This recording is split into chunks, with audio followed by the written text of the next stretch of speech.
नमस्कार, स्वागत है आपका आज तक पर। आपके साथ मैं हूं मीनाक्षी गढ़वाल। एक और दौर की बातचीत के लिए किसान पहुंच चुके हैं विज्ञान भवन। कृषि मंत्री भी थोड़ी देर में विज्ञान भवन पहुंचने वाले हैं। कृषि मंत्री ने सकारात्मक माहौल में बातचीत की उम्मीद जताई है। अब तक की बातचीत में दोनों अपने अपने रुख पर अड़े हैं, लेकिन उससे पहले बड़ी खबर, किसानों से बातचीत से पहले एक बड़ी बैठक अमित शाह के घर पर हो रही है। लेकिन आपको अपडेट हम ये कर दें कि किसान और सरकार के बीच 8वें दौर की ये बातचीत शुरू हो चुकी है।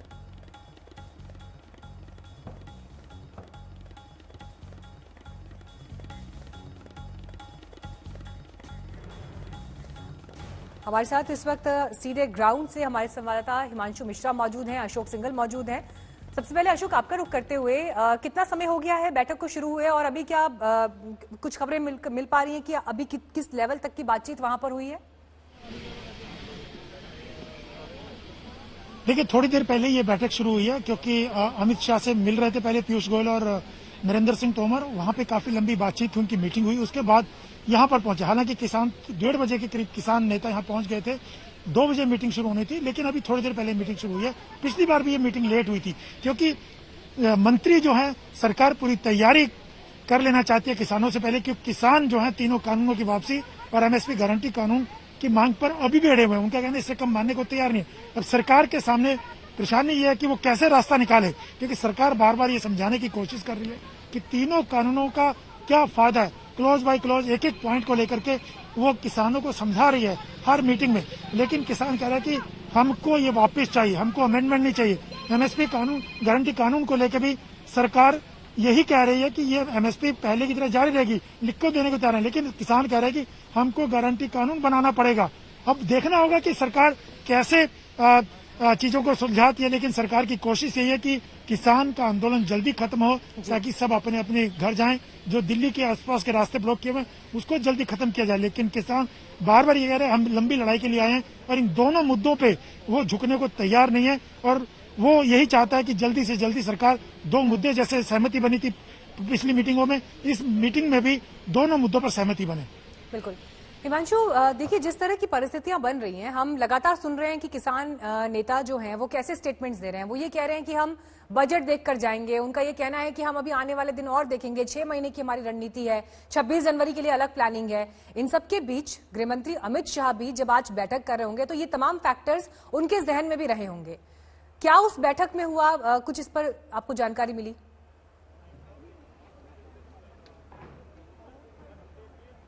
देखिए, बिल्कुल बैठक हुई और अमित शाह ने बहुत 1.5 घंटे की करीब की बैठक हुई अमित शाह के साथ तीनों मंत्रियों की। और उसके बाद तीनों मंत्री यहाँ आए हैं। हमारी जो जानकारी है उसमें ये तय किया गया है कि आज फिर से जो है किसानों को बताया जाए कि क्लॉज बाय क्लॉज ये तीनों बिल किस तरीके से उनके फायदे में है। और ये जरूर कृषि मंत्री नरेंद्र सिंह तोमर की तरफ से इस बैठक के अंदर आज फिर कहा जाएगा कि अगर आपको इन किसी भी क्लॉज पर कोई आपत्ति है तो आप सरकार को बताएं। सरकार उसका लिए संशोधन करने के लिए तैयार है। सरकार ने अपना प्रपोजल पहले भेजा था 9 दिसंबर को। उस प्रपोजल के अलावा भी अगर आपको लगता है कि किसी क्लॉज को लेकर बहुत ज्यादा प्रॉब्लम है तो उस पर भी सरकार बातचीत के लिए तैयार है। लेकिन बड़ी बात यह है कि कल जो है बड़े नेता हैं और गुरुद्वारा प्रबंधक हैं, वो बाबा सिंह मिले थे और उन्होंने कृषि मंत्री से कहा था कि वो मीडिएशन के लिए तैयार हैं।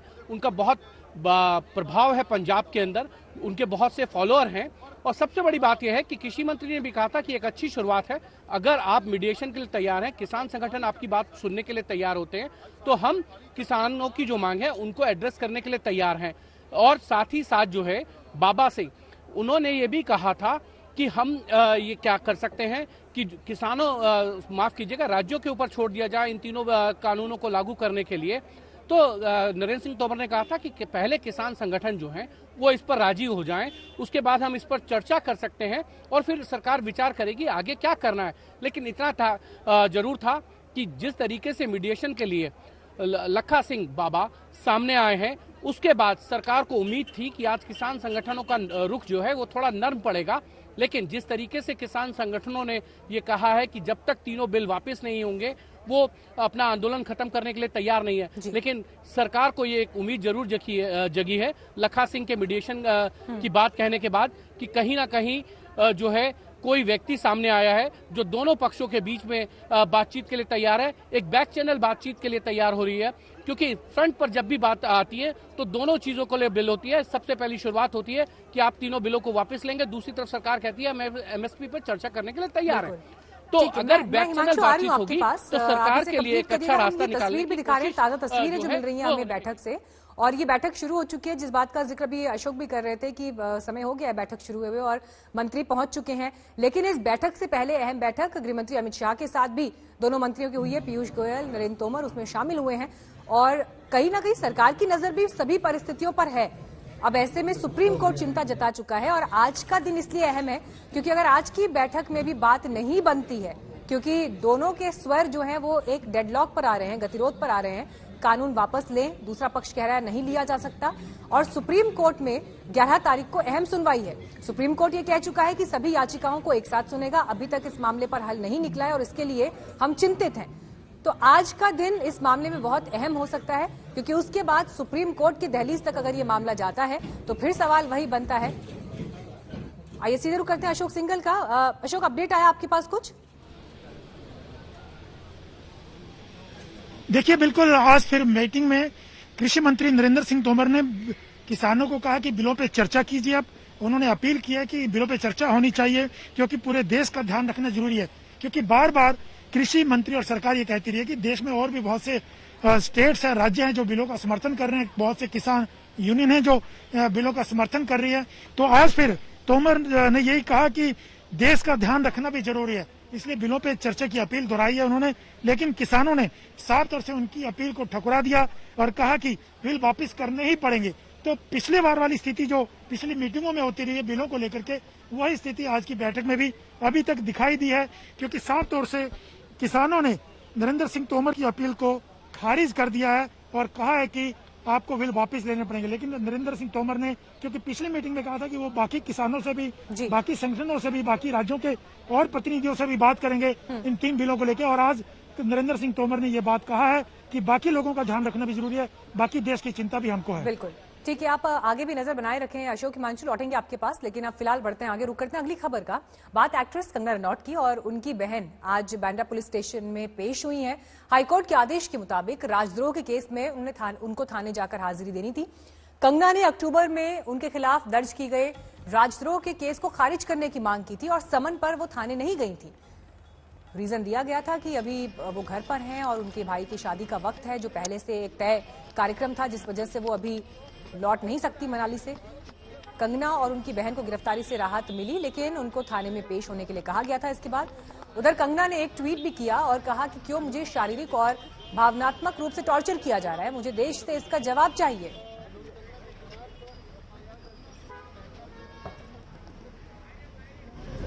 के हित में बात की है। जिस तरह से मुझ पे अत्याचार किए जा रहे हैं, मेरा शोषण किया जा रहा है, वो सारा देश देख रहा है। गैर कानूनी तरीके से मेरा घर तोड़ दिया गया। किसानों के हित में बात करने के लिए हर दिन मुझ पे न जाने कितने केसेस डाले जा रहे हैं, यहाँ तक कि मुझ पे हंसने के लिए भी एक केस हुआ है।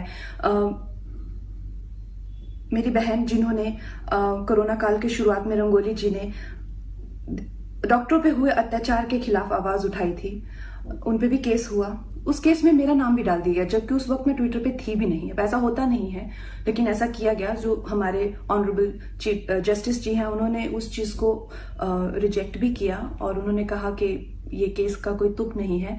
उसके साथ में ऑर्डर आया कि मुझे चौकी पे जाके, पुलिस स्टेशन पे जाके जो है वो हाजिरी लगानी पड़ेगी। अब मुझे कोई बता नहीं रहा है कि किस तरह की ये हाजिरी है, और मुझे ये भी कहा गया है कि मैं अपने साथ हो रहे इन अत्याचारों का किसी के साथ में ना बात कर सकती हूँ, ना बोल सकती हूँ, ना बता सकती हूँ। तो मैं ऑनरेबल सुप्रीम कोर्ट से भी पूछना चाहती हूँ कि ये क्या मिडीवल एज है जहां पे औरतों को जिंदा जलाया जाता है, वो किसी से कुछ बोल भी नहीं सकती, बात भी नहीं कर सकती।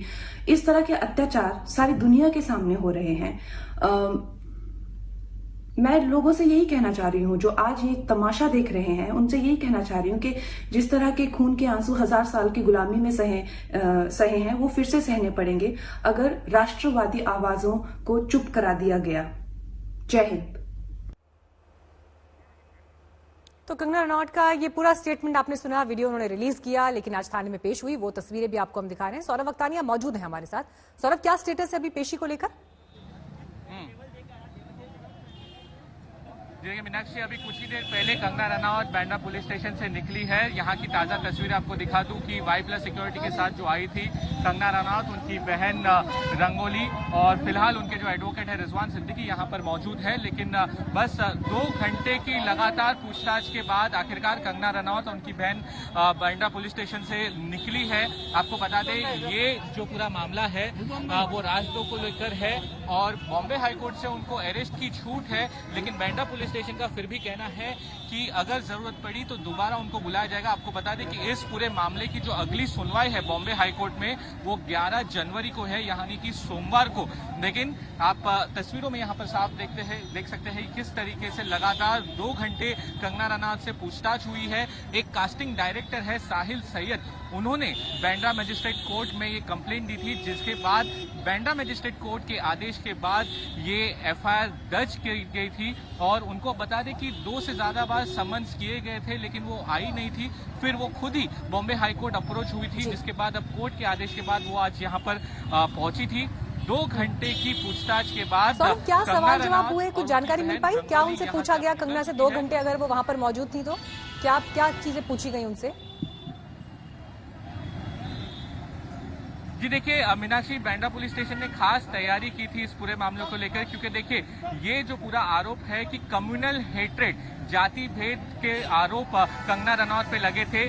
तो कंगना रनावत ने पिछले 6 से 7 महीनों में जितने भी ट्वीट्स किए थे, जितने भी वीडियो स्टेटमेंट्स दिए थे, उन सभी को लेकर उनसे पूछताछ की गई थी, की गई है। और आपको बता दें, जितने भी ट्वीट्स और वीडियो स्टेटमेंट है उनको प्रॉपरली पेपर पर लिया गया और साथ में एक प्रॉपर टीम फॉलो की गई। देखिए, पुलिस इंस्पेक्टर निखिल कापसे, साथ ही एक महिला पुलिस अधिकारी वहां पर मौजूद थी और सीनियर पुलिस इंस्पेक्टर के कैबिन में ये पूरी पूछताछ हुई है।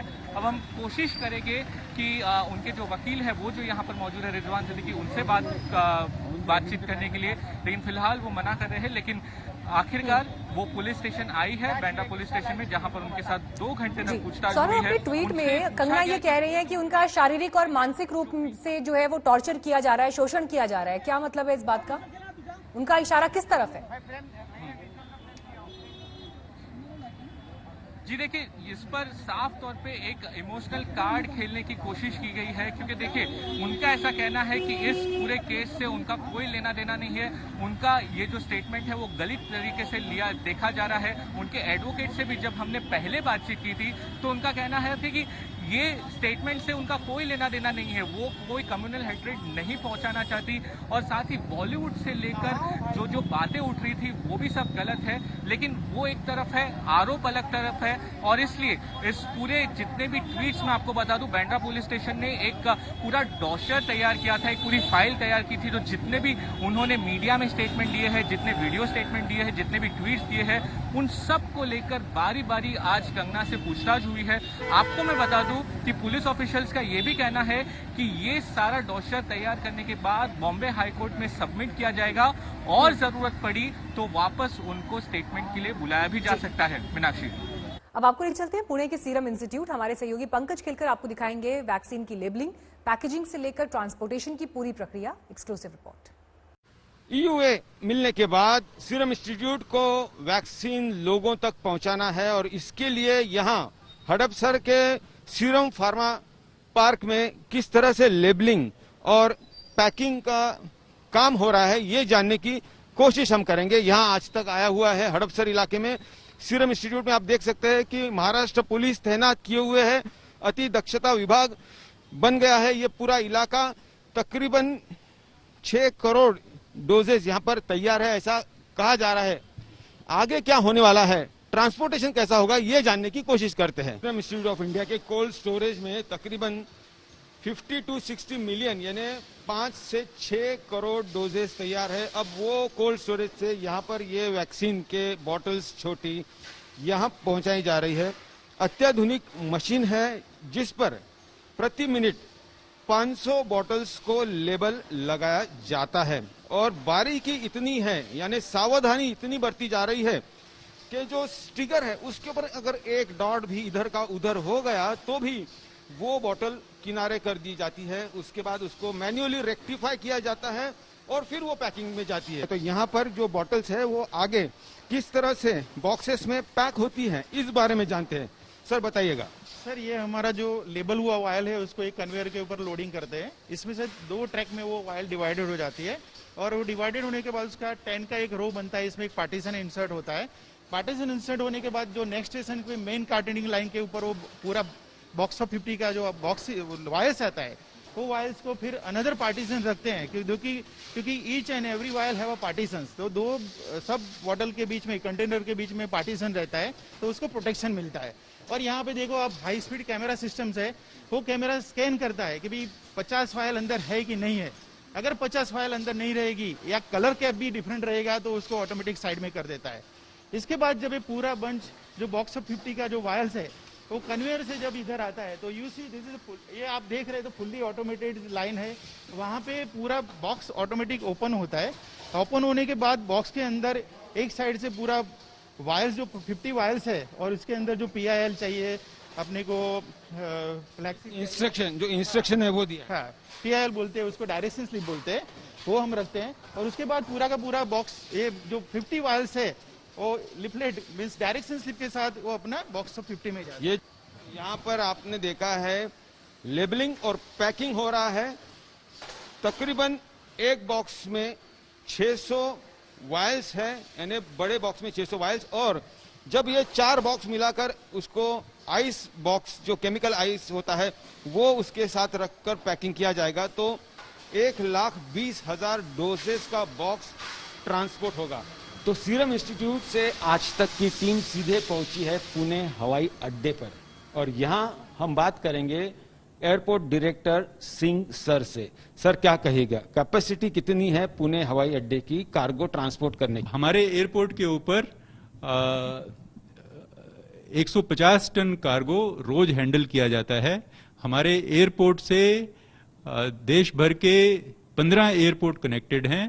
तो अगर हमें कहा जाता है कि आप इस कार्गो को पूना एयरपोर्ट पर लेकर के दूसरे एयरपोर्ट पर भेजो तो हम पूरी तरह से तैयार हैं। जानकारी हमें सीरम इंस्टीट्यूट से मिल रही है कि 2 करोड़ डोजेस यानी 2 करोड़ वैक्सीन को ले जाना है, 61 सेंटर्स पे पहुंचाना है, सड़क के मार्ग से, हवाई अड्डे के मार्ग से, यानी हवाई जहाज के द्वारा ये वैक्सीन 2 करोड़ लोगों तक पहुंचाना है और ये काम आने वाले कुछ दिनों में शुरू हो जाएगा। अब इंतजार है सीरम इंस्टीट्यूट को परचेस ऑर्डर की, जिसके बाद ये वैक्सीन का वितरण शुरू हो जाएगा। कैमरामैन गोपाल हरने के साथ पंकज खेलकर, पुणे, आज तक। देश के एक कर कई राज्यों में बर्ड फ्लू के वायरस की पुष्टि होने से हड़कंप मच गया। हालांकि राज्यों ने अपनी तैयारी भी शुरू कर दी है, लेकिन लोगों में पक्षियों को लेकर, खासकर चिकन को लेकर खौफ बढ़ता जा रहा है।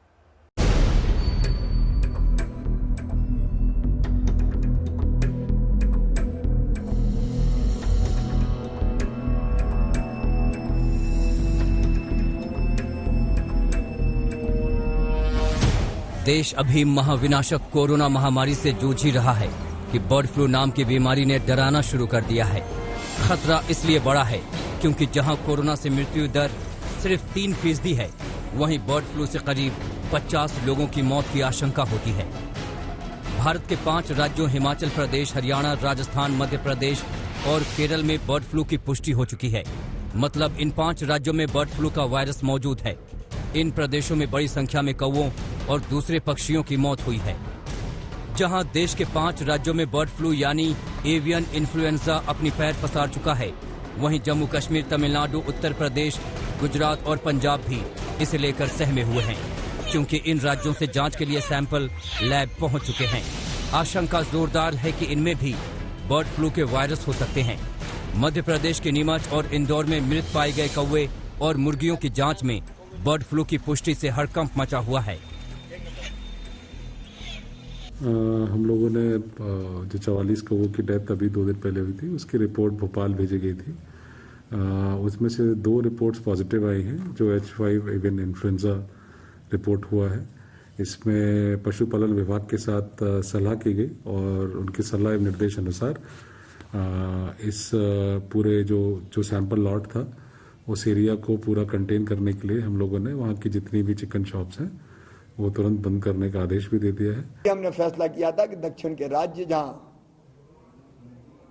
से हमारे यहाँ मुर्गा मुर्गिया आते हैं, उनको हमने अभी 10 दिन के लिए बैन किया है। वहां से ये चिकन या मुर्गा मुर्गी ना आए। हम पूरी तरह से सावधान हैं। भारत के 5 राज्यों में बर्ड फ्लू की मौजूदगी के बाद देश के दूसरे राज्य भी अलर्ट पर हैं। उत्तर प्रदेश में योगी सरकार ने इसे लेकर एडवाइजरी जारी कर दी है। दिल्ली में केजरीवाल सरकार ने 11 लोगों की रैपिड रिस्पांस टीम का गठन किया है। झारखंड में भी कई जिलों में रैपिड रिस्पांस टीम बनाई गई है। हैदराबाद में ऐसी ही टीम को तैयार किया गया है।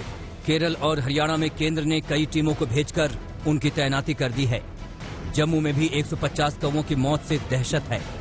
हो सकता है इसमें ये सर्दी की वजह से भी और सीवियर मतलब वेदर कंडीशंस की वजह से भी इनकी डेथ्स हुई हों। फिलहाल ये मैटर ऑफ इन्वेस्टिगेशन है, तो हमने सैंपल्स भेजे हैं और ये RDDL जालंधर से कंफर्मेशन आएगी कि इसमें क्या रीजन है इनकी डेथ का। उसके बाद ही हम किसी निष्कर्ष पर पहुंच सकते हैं। Avian influenza Budaun gang rape case में मुख्य आरोपी महंत सत्यनारायण को भी गिरफ्तार कर लिया गया। यूपी पुलिस ने गिरफ्तारी तो कर ली, लेकिन उधर यूपी सरकार ने ये जानने के लिए जांच बैठा दी कि महिला की पोस्टमार्टम रिपोर्ट लीक कैसे हुई।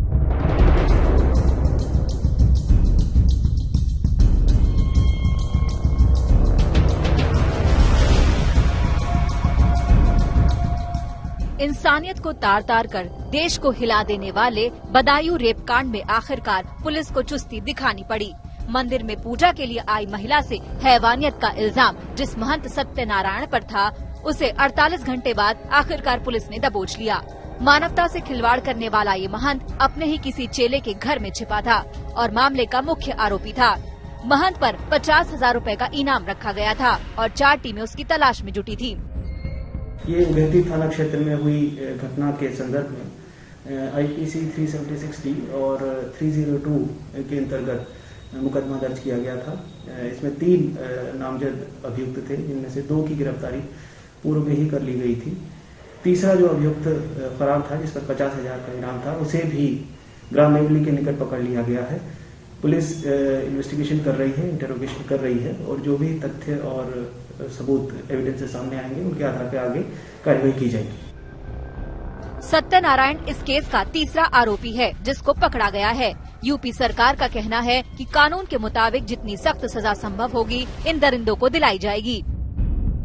ये वह घटना बहुत दर्दनाक है और इस प्रकार के एक तरह से गैर मानवीय कुकृत्य करने वाले अपराधियों को न हमारी सरकार कभी छोड़ी है और न छोड़ सकती है। उनको इतना कठोर दंड दिलाने का काम करेंगे और जल्द से जल्द दंड दिलाने का काम करेंगे। फास्ट ट्रैक कोर्ट का गठन करके दंड दिलाने का काम करेंगे कि यह संदेश जाए। सरकार कड़ी सजा का दावा तो कर रही है, लेकिन उसके एक फैसले से ये भी साफ हो गया कि वो मामले के खुलासे से परेशान है। इसी का नतीजा है कि सरकार ने ये पता करने के लिए मैजिस्ट्रेट जांच बिठा दी है कि आखिरकार पोस्टमार्टम रिपोर्ट लीक कैसे हुई। मामले को लेकर संवेदनशीलता की हदें भी पार हुई है। राष्ट्रीय महिला आयोग की सदस्य का कहना है कि महिलाओं को अकेले कहीं नहीं जाना चाहिए। कि कहीं भी, मैं बार बार महिलाओं से कहती हूँ कि कभी भी किसी के प्रभाव में महिला को समय असमय नहीं पहुंचना चाहिए।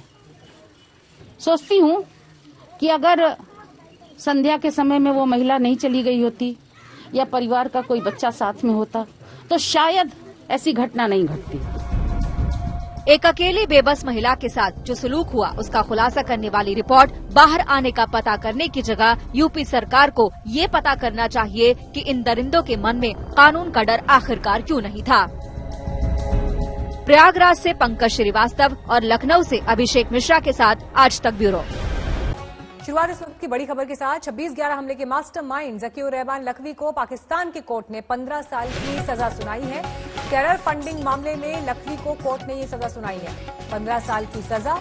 मोस्ट वांटेड आतंकवादी ज़कीउर रहमान लखवी को 26/11 हमले जो मुंबई में हुए थे उसको लेकर भारत के लिए भी आतंकवादी मोस्ट वांटेड है। अंतर्राष्ट्रीय स्तर पर जबरदस्त दबाव पाकिस्तान के ऊपर था कि अपने यहाँ पलने वाले आतंकवाद पर वो कार्रवाई करे, और ऐसे में खासतौर पर इस तरह के चेहरे जिन्होंने दुनिया के बाकी देशों में आतंकवाद फैलाया है, इन लोगों पर कार्रवाई होनी बहुत जरूरी है। और आखिरकार पाकिस्तान कोर्ट ने 15 साल की सजा इस आतंकवादी को सुनाई है।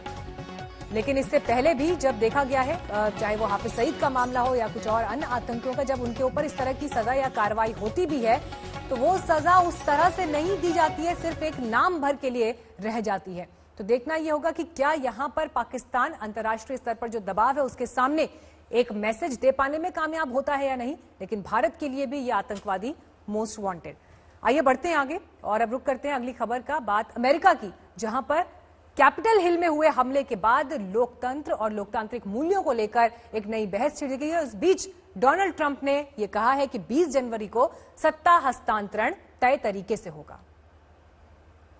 We will never give up, we will never concede. तेरा क्या होगा कालिया?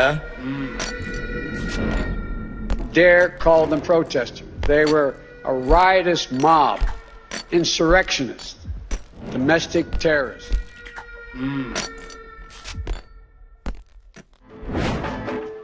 अच्छा कहो चाहे बुरा कहो, झूठा कहो चाहे सच्चा कहो, अच्छा कहो बुरा कहो झूठा कहो सच्चा कहो, हमको सब कबूल, हमसे भूल हो गई, हमका माफी दे दो, हमसे भूल हो गई, हमका माफी दे दो। हाँ जी।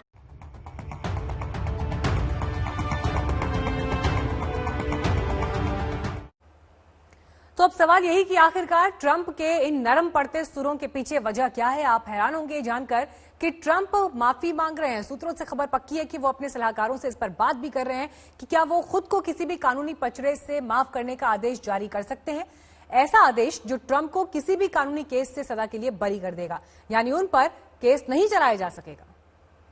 We will never give up, we will never concede. It doesn't happen. You don't concede when there's theft involved. हार नहीं मानूंगा, मेरे साथ चुनावी धोखा हुआ, व्हाइट हाउस नहीं छोड़ूंगा। We will never give up, we will never concede. It doesn't happen. You don't concede when there's theft involved. 2 दिन पहले ये हुंकार थी अमेरिकी राष्ट्रपति डोनाल्ड ट्रंप की। हार के बाद भी वो हार मानने को तैयार नहीं थे, लेकिन उनके इस बयान के बाद वॉशिंगटन में ऐसा बवाल हुआ और फिर उस बवाल की ऐसी तीखी प्रतिक्रिया हुई कि दहाड़ने वाले ट्रंप की सिट्टी पिट्टी ही गुम हो गई।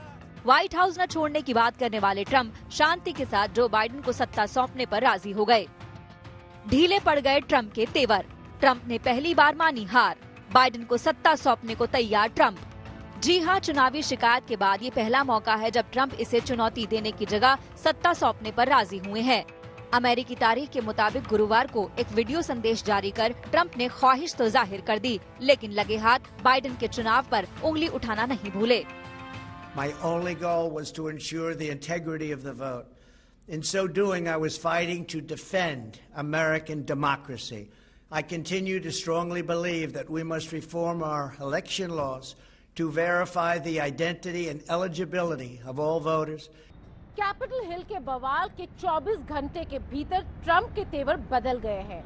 ऐसा नहीं है कि ट्रंप का हृदय परिवर्तन हो गया है, बल्कि उन्हें साफ नजर आने लगा है कि उनका वक्त व्हाइट हाउस में खत्म हो चला है। उन्हें ये उम्मीद नहीं थी कि उनके समर्थक हिंसा का रास्ता अपनाएंगे, जिसकी वजह से 4 लोगों की मौत हो गई और वो हुए शर्मिंदा। ट्रंप के बदले तेवर से लोग हैरान हैं, लेकिन ट्रंप के मन में क्या चल रहा है, उसका अगला दांव क्या हो सकता है, इसके बारे में अगर आप सुनेंगे तो आप भी चौंक जाएंगे। मन में सवाल उठेगा कि क्या ऐसा भी हो सकता है। दरअसल कैपिटल हिल में बुधवार को जो हिंसक विरोध प्रदर्शन हुआ, उसे देखते हुए ट्रंप पर न सिर्फ महाअभियोग की तलवार लटकी है, बल्कि इस हिंसक विरोध प्रदर्शन को लेकर उनके खिलाफ कानूनी कार्रवाई का खतरा भी पैदा हुआ है। आरोप लग रहे हैं कि इस बवाल के लिए उन्होंने ही अपने समर्थकों को उकसाया। कानूनी कार्रवाई के बढ़ते दबाव को देखते हुए ट्रंप माफी करने का दांव भी चलने वाले हैं।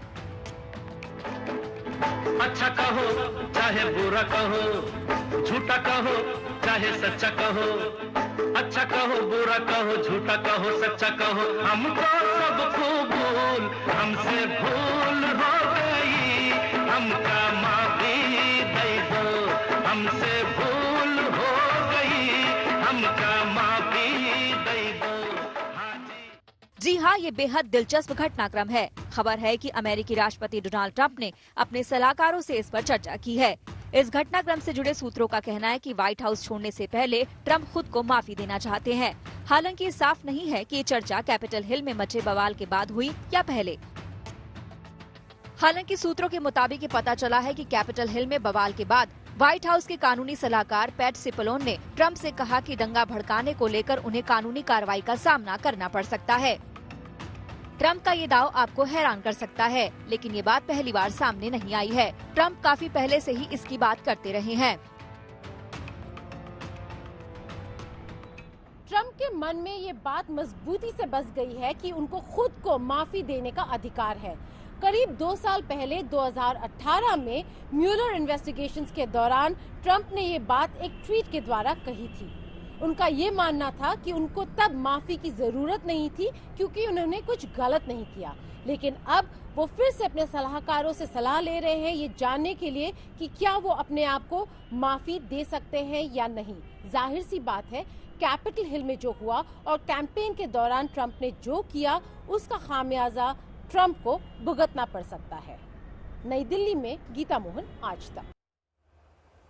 कैपिटल हिल में बुधवार को जिस तरह ट्रंप के कथित उकसावे पर उनके समर्थकों ने बवाल किया, उसके बाद ट्रंप पर महाभियोग की तलवार लटक गई है। क्या ट्रंप 20 जनवरी से पहले व्हाइट हाउस से आउट हो जाएंगे? ट्रंप का क्या होगा? रिपोर्ट देखिए।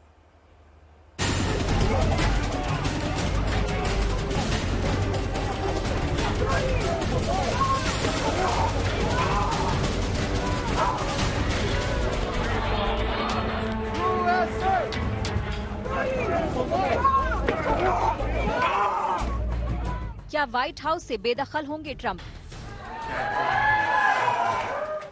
क्या पूरी पारी नहीं खेल पाएंगे ट्रंप? क्या ट्रंप पर चल सकता है महाभियोग? क्या होगा अमेरिकी राष्ट्रपति ट्रंप का?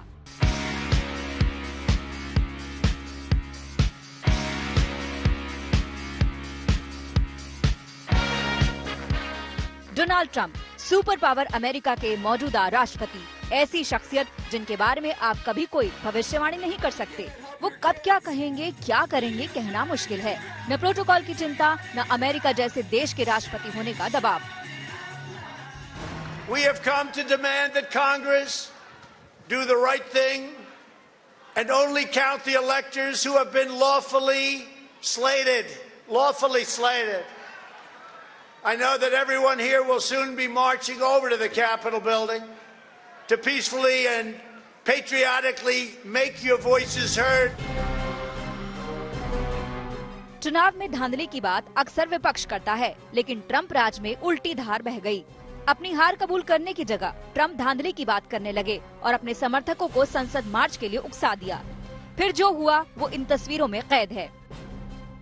बवाल थम चुका है, अब मंथन का दौर जारी है। मंथन ये कि जिस शख्स को इस पूरे बवाल की वजह माना जा रहा है उसका क्या हो। In calling for this seditious act, President has committed an unspeakable assault on our nation and our people. I join the Senate Democratic leader in calling on the Vice President to remove this president by immediately invoking the 25th Amendment. If the Vice President and the Cabinet do not act, the Congress may be prepared to move forward with impeachment. जी हाँ, अमेरिकी प्रतिनिधि सभा की speaker Nancy Pelosi का साफ कहना है कि उपराष्ट्रपति माइक पेंस को ट्रंप के खिलाफ महाअभियोग प्रस्ताव लाना चाहिए और अगर वो ऐसा नहीं करते तो अमेरिकी कांग्रेस को ऐसा कर ट्रंप को जल्द से जल्द व्हाइट हाउस से बेदखल करना चाहिए। When you have the 25th Amendment invoked, that would be calling upon the Vice President, as we hope to do, to take the lead, and with a majority of the cabinet to be able to unseat the President of the United States. A very dangerous person who should not continue in office. This is urgent. This is emergency of the highest magnitude. कार्यकाल का कोटा पूरा होने से पहले Trump को white house से बाहर करने को लेकर पेलोसी प्रतिबद्ध है। हाल ही है कि ट्रंप की रिपब्लिकन पार्टी के भीतर भी उनको लेकर गुस्सा है। Here's the truth. The president caused this. The president is unfit and the president is unwell. And the president must now relinquish control of the executive branch voluntarily or involuntarily. बड़ा सवाल ये है कि क्या ऐसा हो सकता है? If the president objects to that, which seems like he would, then it would go to Congress to determine by a majority vote of both houses whether or not they would uphold the cabinet's vote. But given that Trump is nearing the end of his term, basically the clock would run out. जी हाँ, अगर 25वां संशोधन लागू हो गया तो मामला सुलझने तक उपराष्ट्रपति के पास सारी जिम्मेदारी आएगी। इस पर अगर ट्रंप को आपत्ति हुई तो मामला निपटाने का जिम्मा कांग्रेस के पास जाएगा। लेकिन वक्त इतना कम है कि मामला सुलझते सुलझते 20 जनवरी आ जाएगी, बाइडेन की ताजपोशी का दिन, यानी 35वां संशोधन लागू होने के बाद ट्रंप का बचा हुआ कार्यकाल माइक पेंस को पूरा करना होगा। Impeachment, if you got a judgment of impeachment and a final removal, could include disqualification from further holding office. That's one reason why some people have been calling for that solution. The problem is I don't see how anybody thinks you can get to that step in 13 days. लोगों की नजर इस बात पर भी है कि Trump के नर्म रुख के बाद क्या महाअभियोग की बात करने वालों का रुख भी नर्म होगा? क्या बचे हुए 12 दिन ट्रंप आराम से गुजार पाएंगे? फिलहाल चीजें साफ नहीं है, लेकिन एक बात साफ हो चुकी है कि 20 जनवरी को जो बाइडेन की शपथ के साथ ही अमेरिका में नया दौर शुरू होगा। अमेरिकी संसद ने बाइडेन के नाम पर मुहर लगा दी है। आज तक ब्यूरो। अमेरिकी संसद पर ट्रंप समर्थकों के हमले में 4 लोगों की जान चली गई। वहीं वाशिंगटन डीसी में कर्फ्यू लगा दिया गया। ये नौबत न आती अगर राष्ट्रपति ट्रंप ने अपनी हार स्वीकार कर ली होती, लेकिन ऐसा करने की बजाय उन्होंने समर्थकों को उकसाया, भड़काया।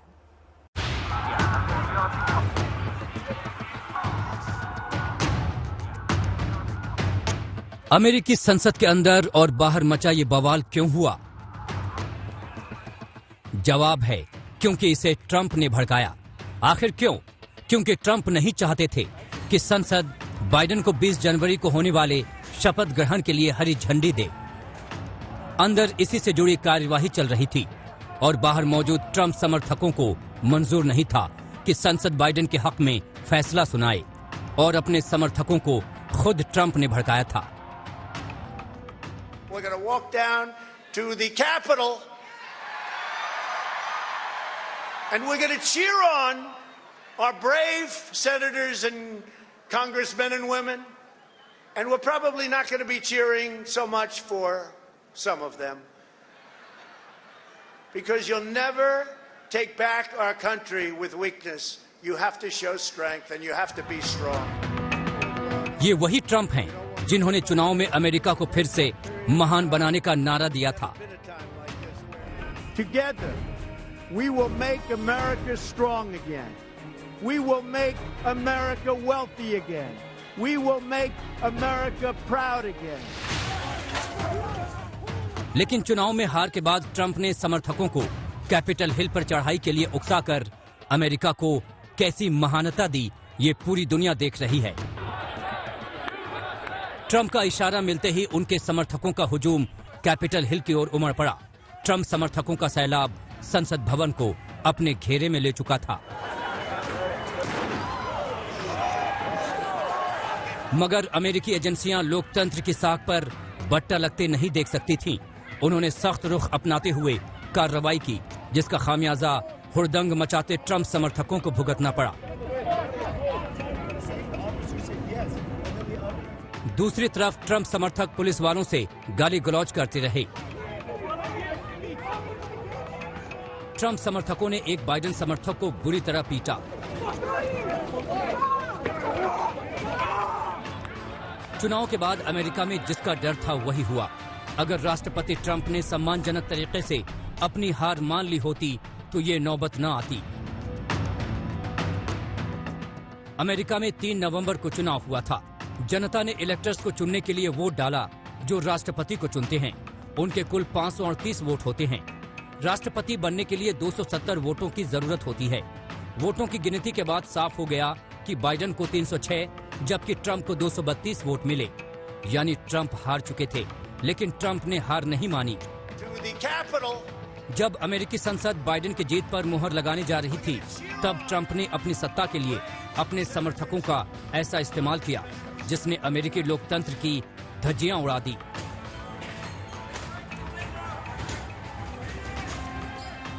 आखिरकार नवनिर्वाचित राष्ट्रपति जो बाइडेन ने राष्ट्रपति ट्रंप को उनकी शपथ की दुहाई दी और कहा कि वो संविधान की रक्षा करे। Call on President Trump to go on national television now to fulfill his oath and defend the Constitution and demand an end to this siege, to storm the Capitol, to smash windows, to occupy offices, the floor of the United States Senate, rummaging through desks, on the Capitol, on the House of Representatives, threatening the safety of duly elected officials. It's not protest, it's insurrection. The world's watching.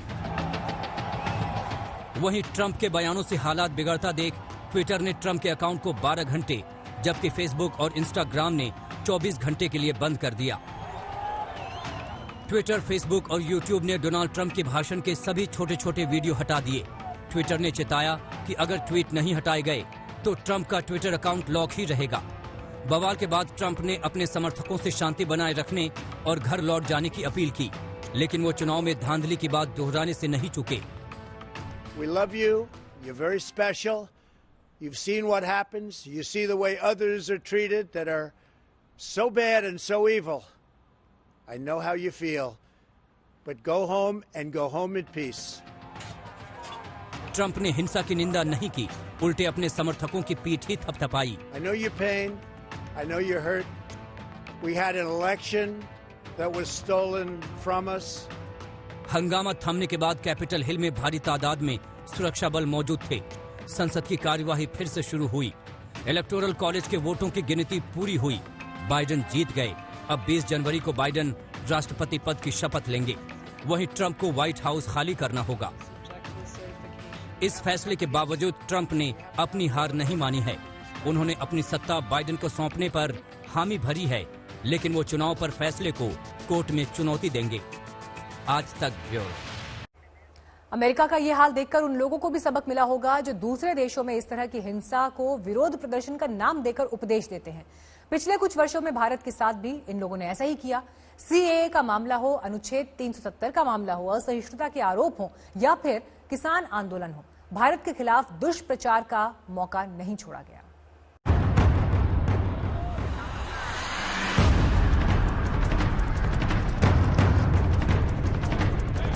आज America को ये तस्वीरें शर्मिंदा कर रही हैं। आज America में ट्रंप सपोर्टर्स को कोसा जा रहा है।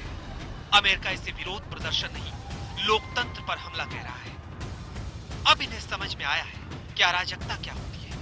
अब इन्हें पता चला है कि लोकतांत्रिक तरीके को चुनौती देने वाली सोच क्या करती है। ये वही लोग हैं जो दुनिया भर में लोकतंत्र के उपदेश देते हैं, हर जगह अपनी टांग अड़ाते हैं और जब भी इन्हें मौका मिलता है अपना एजेंडा चलाते हैं। अभी किसान आंदोलन पर ही अमेरिका के कई सांसद ने वहां के विदेश मंत्री को चिट्ठी लिखी थी और भारत के सामने ये मामला उठाने को कहा था। लेकिन भारत ने सभी से सीधी बात की थी कि देश के आंतरिक मामले में कोई ना पड़े। याद कीजिए, इन्हीं बातों पर भारत के खिलाफ कितना दुष्प्रचार किया गया जब नागरिकता कानून आया था और हिंसक विरोध प्रदर्शन किए गए थे। अमेरिका में जो लोग आज अपने यहाँ हिंसक प्रदर्शन को कोस रहे हैं, तब वही लोग भारत में हिंसक प्रदर्शन का एक तरह से समर्थन कर रहे थे। नागरिकता कानून पर भारत को कोस रहे थे। नागरिकता कानून पर भारत के खिलाफ खूब एजेंडा चलाया गया। सवाल किए गए कि धार्मिक आधार पर भेदभाव किया जा रहा है। तब अमेरिकी मीडिया में भारत के खिलाफ लेख छप रहे थे। कानून का विरोध करने वाले हिंसक प्रदर्शनकारी इन्हें मासूम लग रहे थे और भारत इंटॉलरेंट दिख रहा था। यही अनुच्छेद 370 के मामले में हुआ, जब अमेरिका के कई सांसद वहां की संसद में भारत के खिलाफ प्रस्ताव तक ला रहे थे। इसमें भारतीय मूल की अमेरिकी सांसद प्रमिला जयपाल भी शामिल थी। तब ऐसे नेता आतंक को भूल जाते हैं और भारत को मानवाधिकारों का लेक्चर देने लगते हैं। इन्हें आतंक का रास्ता चुनने वाले और हिंसक प्रदर्शन करने वाले दूसरे देशों में अच्छे लगते हैं। लेकिन अब जब इन्हें इन्हीं सोच की डोज मिल रही है तो फिर इन्हें अब ऐसी हिंसक सोच वाले लोग चुभ रहे हैं। विरोधाभास ये भी है कि ये वही लोग हैं जो हाल में ब्लैक लाइव्स मैटर प्रोटेस्ट का समर्थन कर रहे थे। इसमें भी हिंसक प्रदर्शनकारी अमेरिका के कई शहरों में उत्पात मचा रहे थे, जगह जगह आगजनी कर रहे थे, दुकानों में लूटपाट कर रहे थे। इनकी हिंसा ट्रंप के सपोर्टर्स की हिंसा से अलग कैसे है? एक हिंसा को आतंक और दूसरी हिंसा को विरोध प्रदर्शन का नाम दिया जा सकता है। दोनों गलत है और दोनों के खिलाफ बोलना चाहिए। इसी पाखंड से अमेरिका का ये हाल हुआ है। आज तक ब्यूरो।